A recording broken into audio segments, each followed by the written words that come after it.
অঙ্কিতার তো বাবা নেই, তাও আমি কেন ওর মাকে পলা বাঁধানো গিফট করেছি। মানে যখন থেকে আমি গিফটের ভিডিও পোস্ট করেছি এই একই রকম কমেন্টে আমার কমেন্ট বক্সে পুরো ঝড় উঠে গেছে। মানে একই কথা, স্বামী না থাকলে ওই পলা বাঁধানো গুলো পড়তে নেই। তারপরেও যে আজ এত কান্নাকাটি হবে গিফট নিয়ে, এটা আমি কখনোই ভাবিনি। হ্যাঁ, যাই হোক, আমি আজকে সম্পূর্ণ ব্যাপারটা শেয়ার করব। দেখো, জবে থেকে আমার বান্ধবী আমাকে জানিয়েছিল যে ও ওর মায়ের জন্মদিন বড় করে সেলিব্রেট করতে চায়, তখন থেকে আমার মাথায় একই টেনশন ছিল যে আমি গিফটটা কি নেব।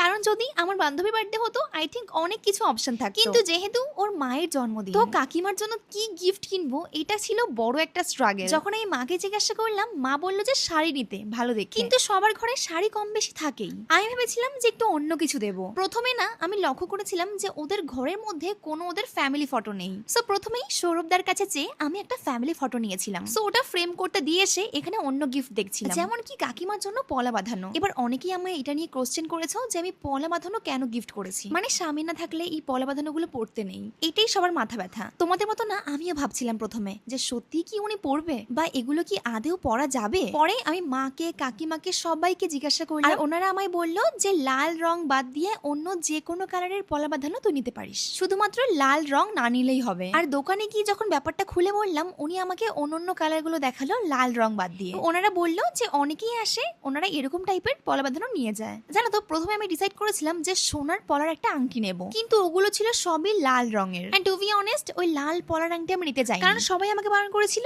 যে লাল রং না নিতে। সো লাস্ট অবধি আমি ওই ডিপ খয়েরি কালারের পলা বাঁধানো নিয়েছিলাম। আর শেষে হৃদয়ের বাড়ি থেকে ডিনার করে যখন বাড়ি ফিরলাম, তখন আমার মাথায় হাত পড়লো। মানে এত ভালোবেসে আমি এই সুন্দর ফ্রেমটা এনেছিলাম, এটা পুরো ভেঙে গেছে। কিন্তু কিভাবে ভাঙলো আমরা এখনো বুঝতে পারিনি। আবার যে পলাটা এনেছিলাম ওটাও দিয়েছিল সাইজে ছোট, কাকিমার হাতে হবে কিনা এটা নিয়েও টেনশন ছিলাম। আর অন্যদিকে আমার স্টুডিওতে একটা লাইট খারাপ হয়ে গেছে। মানে এত খারাপ জিনিস আমার সাথে একদিনেই ঘটলো। সত্যি বলতে ওই দিন রাতটা আমি খুবই কষ্টে ঘুমিয়েছি। এন্ড পরের দিন সকাল হতেই আমি আবারও গেছি ফ্রেমের দোকানে। আমি ফোন করে গেছিলাম আর উনি বলেছিল যে আসলে ফ্রেমটা পাল্টে দেবে। তো এখানে এসে আবার 1 ঘন্টা আমাকে বসতে হয়েছে। এবার আমি হৃদয় ডিসাইড করেছিলাম যেহেতু আমরা অনেক দূর এই ফ্রেমটা নিয়ে যাব, সেই কারণেই আমরা এরকম থার্মোকল কিনে এনেছিলাম। আর এই স্টুডিওতে বলেছিলাম যে ভালো করে থার্মোকল কেটে এটা প্যাক করে দিতে, যাতে ওই ফটো ফ্রেমটা আবার না ভেঙে যায়। সো উনি আমার কথা মতো ভালো করে প্যাক করেও দিয়েছিলেন। এবার তোমরা আমাকে জানাবে যে ওই রূপোর পলা বাঁধানো দেওয়া আমার কি ঠিক হয়েছে নাকি ভুল হয়েছে। আমি তো আমার স্টোরিটা পুরোপুরি খুলে তোমাদেরকে জানালাম।